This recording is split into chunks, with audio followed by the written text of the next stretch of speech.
God, I'm procrastinating so much with my newest story. Every day I'm like, hey, I should write this story today. And then every day I'm like, but tomorrow's always free. Always free? Don't you have a job or, friends or even a life at all? Surely you already know the answer to those questions, David. I suppose you're right, Donald. Ah, if only there was a way for me to help you with your procrastination. Alas, there is not.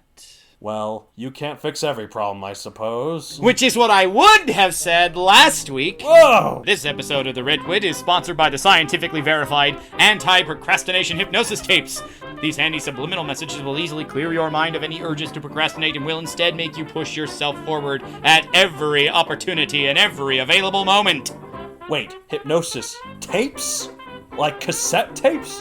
What century did I wake up in? Simply insert the tape into your grandfather's, or great-grandfather's perhaps, cassette player when you go to sleep and let the messages latch onto your subconscious. Once you awaken the next morning, there will not be a single procrastinating atom left in your body. Sounds crazy, David. I gotta verify this for myself. Mind if I borrow the tape tonight? Please, Donald, be my guest. Thanks. I mean, if we're officially sponsoring this thing, we better make sure it works, right? Now, where am I gonna find a cassette player? Oh yeah, maybe I'll go find one at Radio Shack.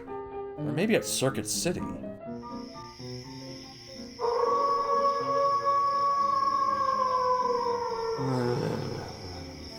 You are falling deeper and deeper into sleep. Deeper and deeper. You have nothing to worry about. That girl you have a crush on, but suspect is with someone else, she doesn't matter. Your mother's urgent gynecology appointment, it doesn't matter. You are too deeply asleep. You are now completely asleep. You will never procrastinate again. You are a strong, motivated individual who does not ever procrastinate. You will never, ever procrastinate. Not with your writing, not with your life, not with anything at all.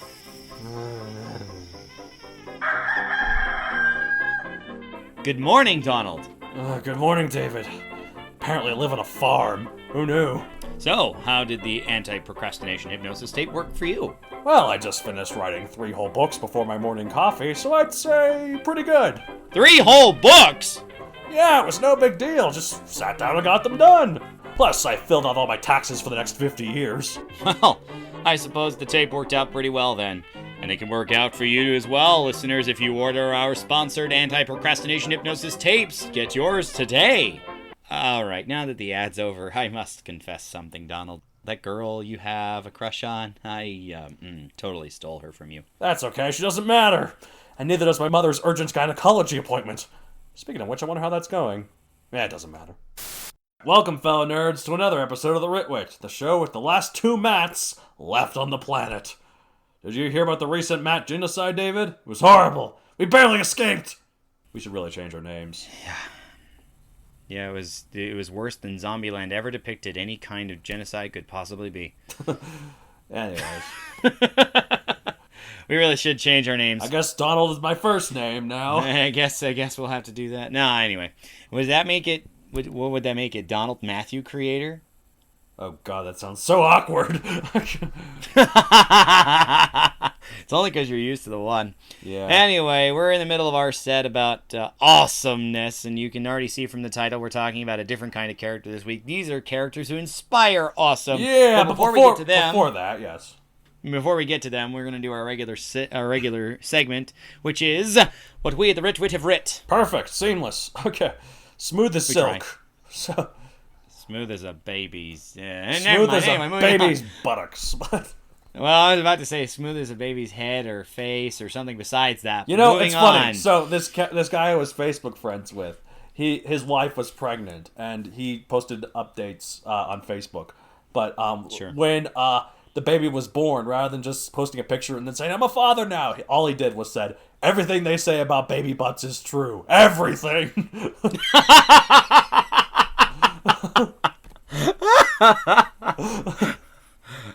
Anyways, that's That's mighty amusing. Anyway, What so we the Donald, rich what win have of you taken care of Okay, in well. the last however long since we did this segment, which is also a decent hunk longer ago than it should have been. Yes, well, Thanks for irregular set. of course. Hey David, I don't know if I said anything. Maybe I mentioned, maybe I didn't. Who knows? I don't know. Maybe I forgot. But Megazoic and Arison is published. I have finished the whole Megazoic series. Oh my god! Wow, got it all out and everything, all out yourself. Who needs a literary agent? You just self-published the whole dang thing. Yep. And you didn't even have your parents to help you like Paolini did. I mean, they paid for some of Not it. to disparage Christopher Paolini too much, because He used what resources he had, so well, yeah, that is can't fault him for that. Nope, not at all. Anyway, but I sure wish he'd come up with some more original ideas. Right, but anyways, so More original. I didn't say he didn't have any. I finished Megazoic. That's it. I'm done. Podcast is over. I have no reason to write anything else anymore. That was my only idea. And we just crossed 50 last time. What are you doing? This was my only idea, and I'm a thoroughly uncreative person, so I'm retiring, folks. That's it. That's all, folks. I'm done. I've done it. To support my wife's work, buy Megazoic and Arrows on Amazon.com for print and Kindle. And Let's not forget, I won't ding it, but let's not forget the other 3 before that book are also available there too. So right. You can ding them if you want. In fact, I'll add 3 dings just because I'm a masochist. Okay. Well, if I must write seriously something else. though, if you're gonna consider yourself a consistent co-host to this Ritwit podcast, which I don't honestly know if I'd do it without you, how are you gonna keep on writing? I guess if I must write something else, well, on to the next great adventure. What could it possibly be? Well, I have a pretty good idea, but I'm not going to say just yet. We'll see how it goes in the coming months, but it's looking all right so far. Pretty good idea of what it's going to be, or actually a pretty good idea and you just haven't finished writing it? Can it be both? Can it be both? Both? I don't know. We'll find out. Anyways, that's what I've read mainly. It's a pretty big thing. Yeah, no, I mean, it's obviously progress, right? Yeah. All right, what do you got? Speaking of progress, or lack thereof, what do you got? Admittedly, I've been light on the creative side of things because I've been so busy preparing for this homestay program, which actually will be starting the same week that this episode comes out. Right. So there's that. Right. But tons of translation work back and forth, trying to translate like profiles of host families and the kids going and whatnot, and right. A lot of work. This is the season where I'm actually busiest for the actual job I was actually hired to do. Right. Well, that's cool. Good. As opposed to the job that they gave me later on, which is more busy, but not the same thing. Right. Anyhow. Well, it's good to be busy with what you're being paid for. Yeah, no, you're right. Plus, creating like a curriculum of sorts for these kids to prepare. Right. Mostly regarding English stuffs, but like if there are things that they need to know before they go over, and because I've done this before, I did this trip 2 years ago as well. Right. Trying to share my experiences with the kids, because all of these kids and the chaperone who's coming with me, all of them are going to America for the very first time. Right. So it's like, oh crap, I need to think of this, that, and the millionth other thing that I'll forget, and if I don't tell them this, then they can't. I don't want them to be surprised by it if I can help it. So right, exactly. A lot of time going into that, which means I don't have the time to sit down and think about my stories, and then finally make it home, and I end up just using the time to unwind because I have to wind down somehow. Right, no, I'm exactly the same way. My plots must be lacking. I must not want to return to the characters enough, or else I'd write more. Right. Maybe I should re-listen to some of our older episodes. Yeah, maybe. But I get that thing about when you're done with the day, you want to unwind. That's why, I don't know how you could do this. Maybe you can figure out some way. But when I was writing the books, a lot of times I wrote them before my shifts at the famous coffee place that we will not mention the name of. Yes. But it's because I could not do it after. I'd go to I'd work afternoon shifts, but I'd get there like an hour or two early. Sit down, write, and then clock on. Yeah, because an hour too early is like 6 a.m. because I go to schools. In the mornings, so I recognize it's difficult, but basically I totally get though that what it is, because I can't. Well, I mean it's afterwards I'm done. I'm like, okay, I've done work. I want to unwind. Well, and here's the thing though, is that all things in moderation. You have to learn how to balance your time, because you have no more or less than anyone else within a certain day, what we have arbitrarily judged to be a day. You know, we don't have any more or less time than anyone, so you have to make the best use of it. And what the best use of that is a personal choice. Right, exactly. Meaning, if I don't need to spend 5 hours doing whatever various things I do to quote-unquote unwind, that I could use an hour of that, even an hour of that to be designated writing time, or an hour of that to be designated I'm doing something physical so I can maintain my body. Right. You know, so, something like that. What is it that you do when you get back? Do you just watch shows, or...? Not just. Typically, I will listen to music that I'm preparing for upcoming concerts. Okay. Sometimes I'll actually practice the instrument too, but generally I'm just listening to a recording with my part in hand, so I can kind of hear how my part fits in when I'm not in rehearsal setting. I think that might be a good idea. Like you get home, you spend an hour or two, make it like a set time, however long, an hour or two doing unwinding. And then after that, you spend another hour writing. Yeah. It just takes more dedication. And if you don't want to do like a specific time, maybe do like, okay, I'll watch one nerd show, or watch 2 episodes of one show, or I'll play this one music, or however many. If it doesn't have to be set to time, it's just a number of things that you do that you unwind before. Sure. Something like that. I don't know. Just get in that habit. That might be a way to do it. Because I get wanting to come home and just unwind. Well, and the other thing is that it's not like I'm unsuccessful at having a writing habit, as evidenced. No, I know. You've written Starburst, NaNoWriMo so many times, and you finished, and you're almost finished with the Starburst season 1. Yeah, yeah. Which it's not in my hands right now. So I just realized it's a candy. So you just. I'm smart, listeners. You know the sad reality of it is, yeah, the name. I wanted to have something including star because we included multiple dimensions in this story. Right. Because so one of them ended up getting called the star dimension. But here's the really ironic part. Donald just made the brilliantly not obvious at all discovery that this actually happens to coincide with the name of candy. The stupid part is, guess where I got the color scheme from? Candy. A different candy. M&M's or Skittles, right? Yep, it was Skittles. I think it was tropical Skittles. Yeah, it was tropical Skittles, and I looked at the colors and I'm like, I want to make a team out of it. So I did. Named it after an unrelated candy. That's a good idea. Well, okay, it wasn't like I was trying to do it after the candy expressly. It's just that's the thing that sounded, I wanted to use star something. I knew that, and I just decided Starburst was the answer because, explosive. But right.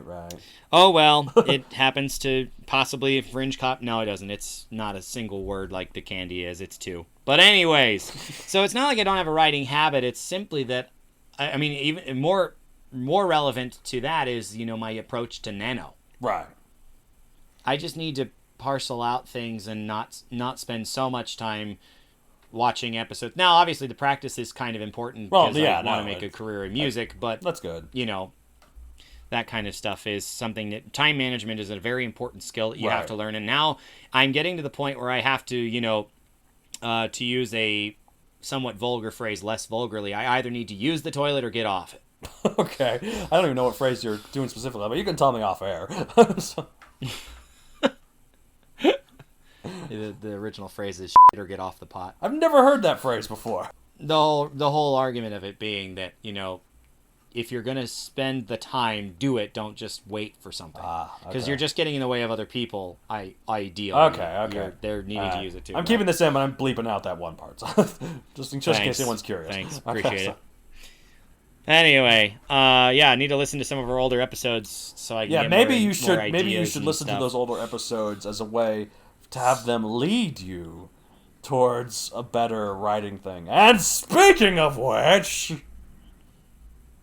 the segues are back. Yeah. You bet. I couldn't figure out how to do it in Badasses and Manipulators, so I'm like, I'm taking this one, dang it. I'm not so sure you did. I'm not so sure you didn't just, forget about it. No, I actually didn't, I swear. I was like, how do I do this? I was like, I can't. I'm not good enough.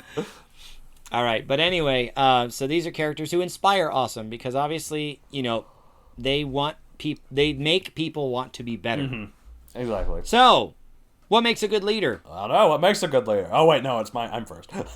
Okay. Why are you? There's a reason I'm reading the question. Gosh darn it! Oh, Get on the train what's with the me language there? Gosh darn it! Think of the children. Did I ever tell you? Did I ever tell you about my friend who did the gosh damn it thing? Yeah, no, that's very good. God is a swear word, but damn it's fine. Yeah, gosh damn it. Anyway, by the way, if that person happens to be listening, I care a great deal about you. Thanks for being my friend all these years. Anyway, someone at work today said that at work today. Oh God, this customer was being a dick ass, and I was like, oh wow, they're not just being a dick, they're not just being an ass, they're being a dick ass. She thought that was funny. Okay, so. All right. So what makes a good leader? Okay, well, clearly not me. Well, okay, so an image I've seen shared on Facebook does a good job illustrating what a good leader does, or at least one way that a leader can be good. It shows two images, one marked bad leader, one marked good leader. The bad leader is standing on top of a heavy platform, pointing at 4 workers as they pull the platform forward. Conversely, the good leader is in front of the 4 workers, pulling the heavy platform along with them.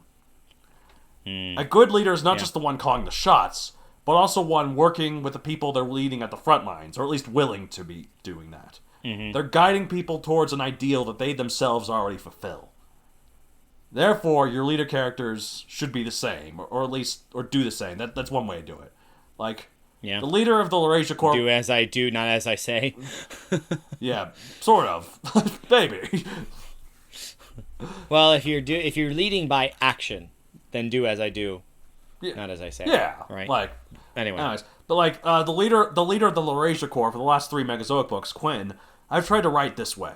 She inspires her fellow soldiers and fights alongside them, leading them to victory and putting herself ahead of them in battle, knowing she has the better combat skills and thus keeping the ones behind her from getting the full brunt of the enemy forces.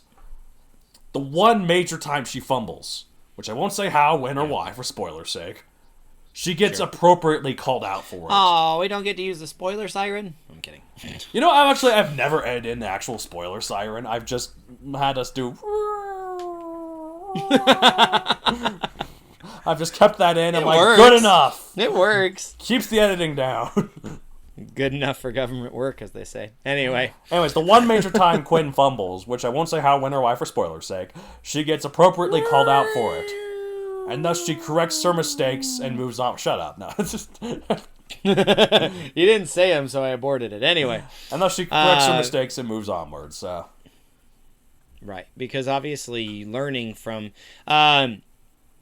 you know, I think we'll probably end up talking a little bit about mentor types somewhat in this episode too, but just to say something that I once heard a great coach, not one of mine sadly, but I once heard a great coach say this, and that is, it's only a mistake if you do it wrong the same way more than once. Right.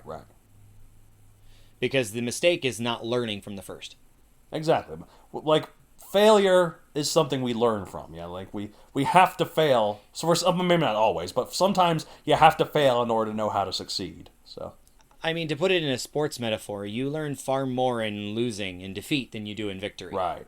In victory, you might have some lessons, but generally you don't have things left over because you managed the better outcome. Right. In a loss, you can learn about what you did what you should do differently for the next game. Right, exactly. Next season, whatever it is. Now, sports being a zero-sum game, that's a really easy thing to say, not all life is zero-sum, cut and dry, win or lose. So, yeah. There is that. For my own take, I think leading by example is great. Right. But leaders won't succeed in their task if they can't motivate the people working with or for them. Right, exactly. People who are good at strategizing may not have combat prowess, such to lead from the front. I mean, I guess that's... Like, if Quen is not a good fighter, is she going to put herself on the front lines? Probably not. She obviously is. Well, I guess capable, a good example in real life to that is in World War II, who was the president? Franklin D. Roosevelt, a guy in a freaking wheelchair. So, yeah, you know. So he had to, I mean, he wasn't a general, but he had to lead the country in this terrible war. And obviously he couldn't do it from the front lines. Unlike General Ike, who was later President Dwight D. Eisenhower. But anyway, if they can't motivate those people, they're not going to be effective leaders. But if they can still, put it this way, even if they can't fight, but if they can still get the people buying into the plan, it can work. Right. Something that I've heard abused as a line in media in a bunch of different places is that I know you better than you know yourself. Yeah. Leaders, that's kind of their bag. Makes sense. Wherever this person accomplishes that from is okay. If they know the person who's leading the charge better than the person themselves. If they're the person sitting at the desk and talking about strategy to the people who will eventually give marching orders, then that's okay. They exude worthiness of respect. Right, exactly. So justify it in the story if somebody new comes along. And since we all know about conflict, of course it will. Well, right, obviously. So it's like you say, like these leaders, they know the people that better than they know themselves. So it's kind of like that. These are kind of like they have all the tools at their disposal of manipulators, but they're doing it in a good way rather than and that was something that I for self. And if you self-gain. listen to the last episode, which was 50? I think it was 50. Episode 50 of the Ritwit. Ding. That. I did say any commander worth their salt could be a manipulator. Right. Well, because they are. They're. And that's why I brought it up, because motivation is such a crucial part of leadership. Right. Right. Exactly. But yeah, no. So that's why these kinds of things are related, and that's why we're putting them all together in this set. We plan things so well. Well, that one was probably a divine benevolence. Bit of coincidence, yeah. So, moving on to beyond definition of a good leader. What are the ways a good leader can be used in a story? Well, there are a lot of different ways. Obviously, the mentor is the most common leader character in fiction, but you can also have the main protagonist be this way as well. Like, they can guide the supporting cast forward, like aiding the goofier sidekicks in their times of need, and protecting the innocent bystanders as they blow up the city fighting the villains in the climax. So, speaking of the villains, a way to add more depth to a villainous character might be to make them a good leader as well. It's easy to have the bad guy also be a bad boss, like killing their minions who fail them and make stupid tactical decisions that cost them their victory. But what if they were as good of a leader to their troops as the heroes? Like a father to his men kind of character. That might make them more compelling. Sure. And the other thing I noticed about, we talked about the alignment system a couple of sets back, right, and talking about lawful evil.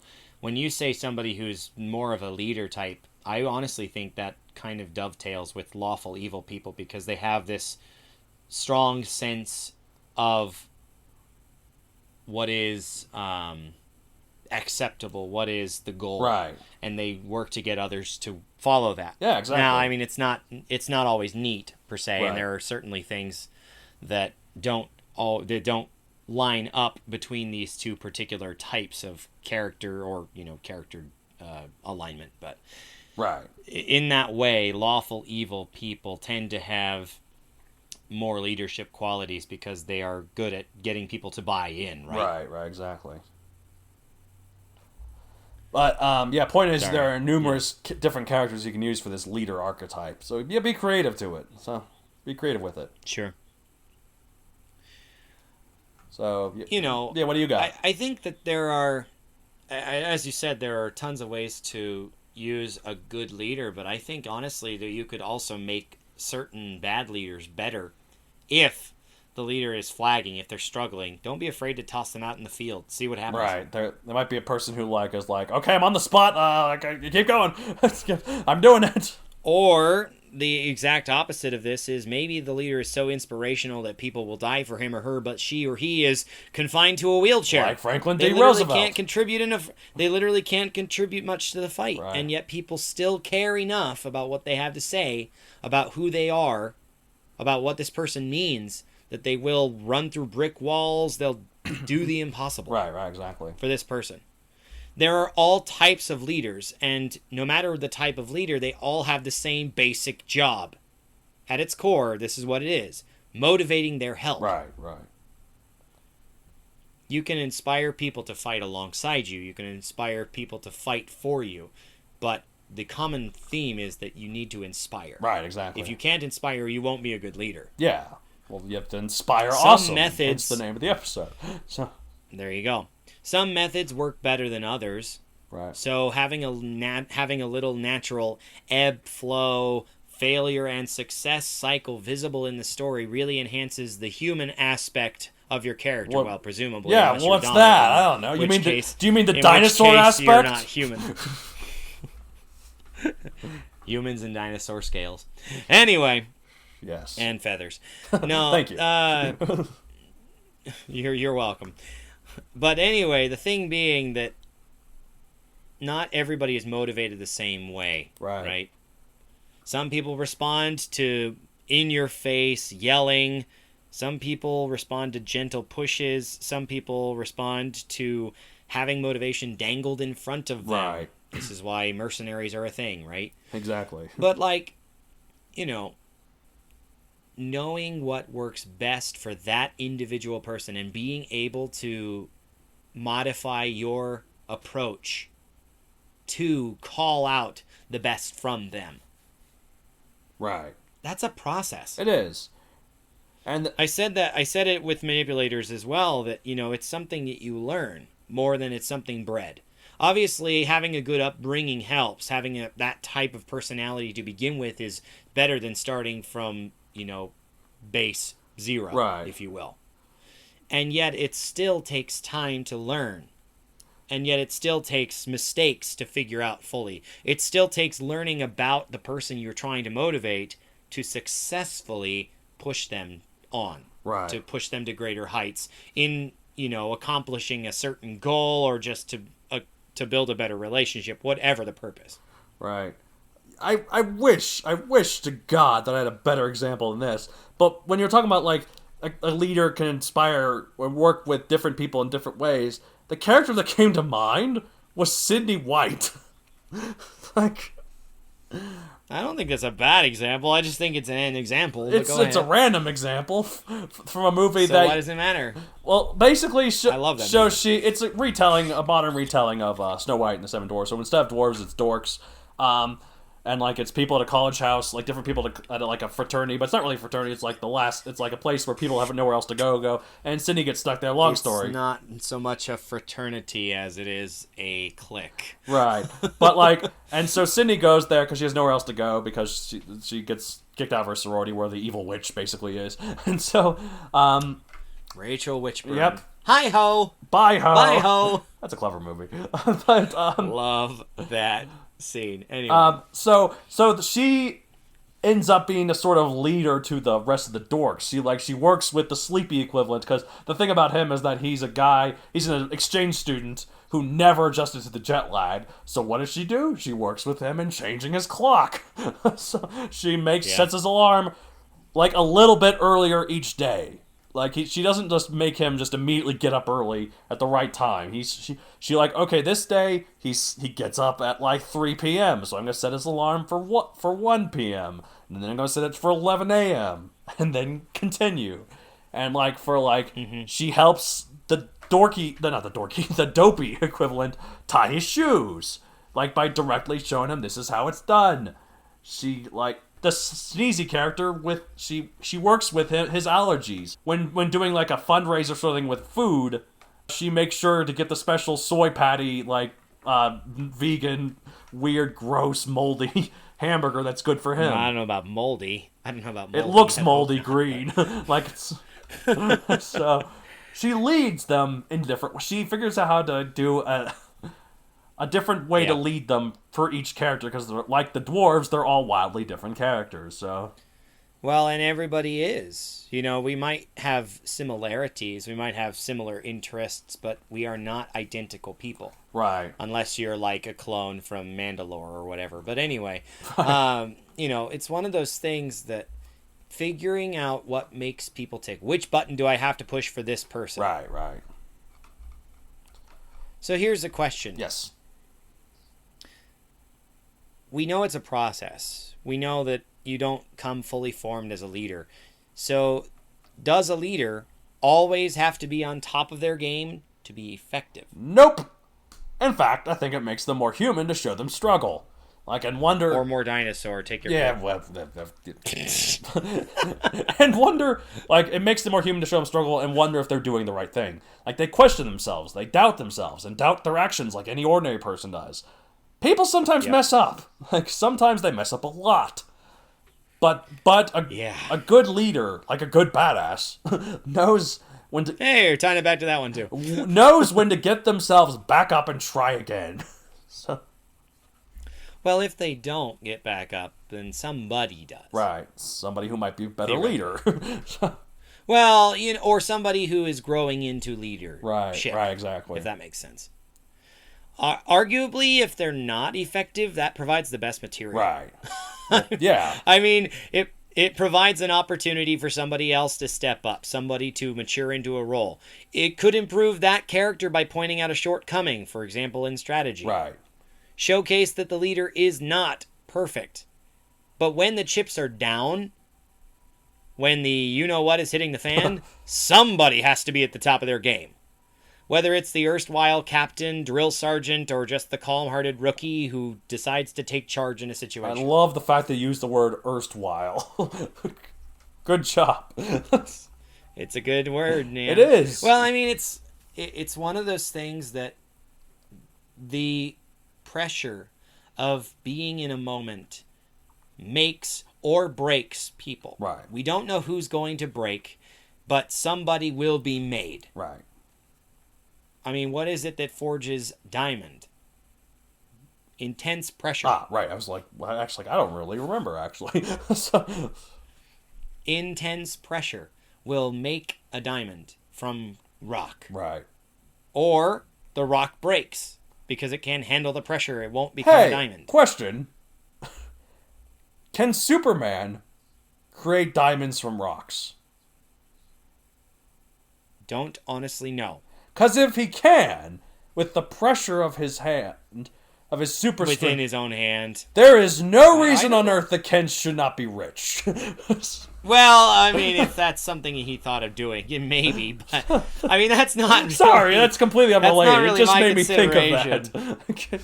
That's not my consideration at all, but I suppose there's something to be said for it, yeah. Okay. Sorry, that's completely unrelated. I just thought of that. But, yeah, well, and to be fair, I think he probably could, because his strength, no matter how various it gets, depending on the author, basically, I think he's got enough strength to crush rock hard. The question is, would he find one that becomes diamond or not? Right. I don't know. Anyway, back to the leader thing, though. That, they are forged by this pressure. Somebody will crack, somebody else will be revealed as, gem of the crop, kind of a thing. And so, if there's a changing of the guard moment, that's a really good moment. Right. So there's the best... I think it provides the best material if they're not always, top of their game, always successful. Right, exactly. And also, if they're always successful, it kind of dehumanizes them. We think of them as, oh, well, they must be a machine. They never fail. Right. But whether it's how brilliant they are with coming up with strategies because, computers can play chess millions of moves in advance kind of a thing, or whether it's, motivating people the right way all the time, every time, because they can instantly, just by looking at somebody, figure it out. There's no way that a regular human can do that, Yeah. But they need to be effective. The question is who? Right. Is it the person who has been the leader to this point, or is it somebody else who's growing into the role? Right, exactly. And honestly, that's where usually I think main characters end up being revealed as leaders, because the person ahead of them in the structure falls. Right. For some reason. Fails for something that's not in the character's control, and they mature, they grow, such that they become the leader of men. Yes, exactly. To steal a term or from the dinosaurs. Or any other animal, because obviously humans are too. Right. Anyways, so that's a lot more about leaders, yes. Unless you have something to add. We got some final thoughts, one some last question. Tipperoonies. Yeah, so if you got miscellaneous tipperoonies, please. All right, well, don't have... My tipperoonies is, don't have every other character fall into line immediately. Make the leader earn the position. Have the reader understand exactly why people are following him. to go back to your Sydney White example, they didn't care about her immediately as a leader until she proved that she was, wise enough to lead them. And then they fell in line. Right. I can't believe that was the example I gave. But it works! That movie grossed like $10 million. It's like... Why does it matter what the box office gross is? Gosh, books don't gross It's a clever that... movie. I like it. And it's one of those movies that you discover by having a lot of sisters and no brothers. So. Books don't hardly gross millions of dollars. So why do you... It's just the one that came to mind. Sue me. All right. Anyways... No, I'm not going to. I love that movie. Besides, we're talking about something that has a completely different budget and profit margin than books do anyway. So why does it matter if it only made $10 million? You know how happy I would be if I had $10 million? I'd put $9 million of it in savings. Exactly. And I'd still have $1 million to play with. Right. Okay. Anyways, have other characters doubt the leader. Have them question their choices. Let them see the leaders as people who sometimes blunder like anyone else, but have them learn why this other person is in charge and follow them to the end. Like, you can start with everyone... You can't start with everyone in line already. That doesn't make a compelling narrative. There has to be somebody who's trying to figure out why is this person in charge, and then they realize it over time. Right.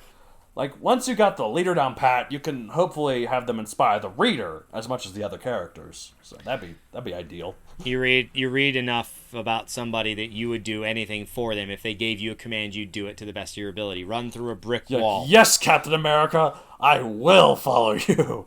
And your glorious biceps.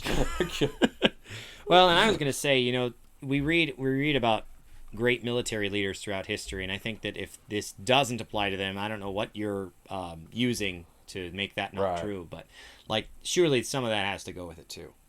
Right. It comes with the territory. So you don't necessarily need examples in fiction, even, because leaders you can find anywhere, any arena. Right. There are great examples just waiting for you to look at. Mm-hmm. And speaking of which, you might be better off looking for more information about those leaders. But not just about who they are and how they did it, but also about motivation. There are various kinds of these, and the leader has to know how to effectively deploy all of these tricks from the bag at any random drop of a hat time with all of these other characters. Right. Some respond well to one method and not another. Since that's true, there's always going to be some give and take as the leader feels out the new soldier. I use soldier because we think about generals and military, not expressly just in that scenario, but you get the idea. Once they find the right thing, a successful leader will call on that trick anytime it's necessary. Because they've learned it. Know when to use what strategies at what time, basically. They've seen this kind of thing before. They're like, I know exactly what trick to pull. They have enough experience, and they have a good idea of how to solve problems. Usually personnel-related problems. Walk softly and carry a big stick, as Teddy Roosevelt would say. I don't know if it... Oh, okay, I guess I could see I think relevance. It was him. It was Teddy Roosevelt with the Rough Riders, but I was trying to see the relevance. 3 old presidents we've mentioned this episode. Well, and presidents are generally good examples of leaders. Generally. Let's say generally. Let's leave it at that. Okay. So. Well, I mean, there's a reason that enough people are inspired to vote for this person, right? At least you hope.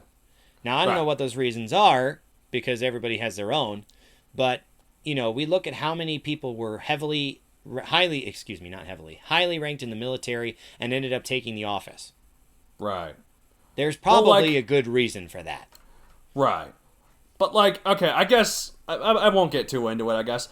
I hate Trump. He's a monster. He's poison. But I will admit, he did lead people to vote for him. He was like, make America great again. People responded.